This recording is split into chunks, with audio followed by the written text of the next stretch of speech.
In the previous part, we defined the general idea of mind and energy and the correlation between them. Basically, the self is this synergy between mind and energy.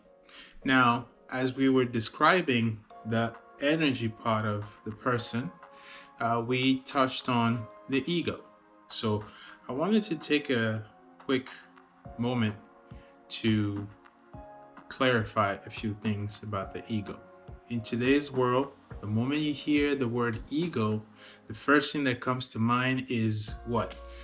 Narcissism, selfishness, being self-centered, and there's not a whole lot of positive thoughts or ideas associated with the ego.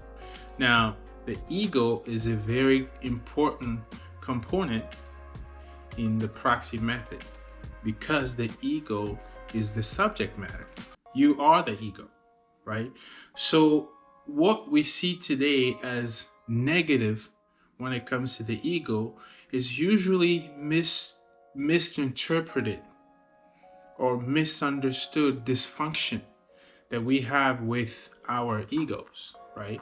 Because the ego is the person in the physical sense, the person as your presence in the world, how you interact with the world at large. Now, that ego is supposed to have a positive or productive relationship with the higher self. When you live in dysfunction with the higher self, your ego starts to manifest that dysfunction in the form of narcissism or low self-esteem, or those extremes. Anything that will cause you emotional disturbances usually has something to do with a poor relationship that you have with your ego.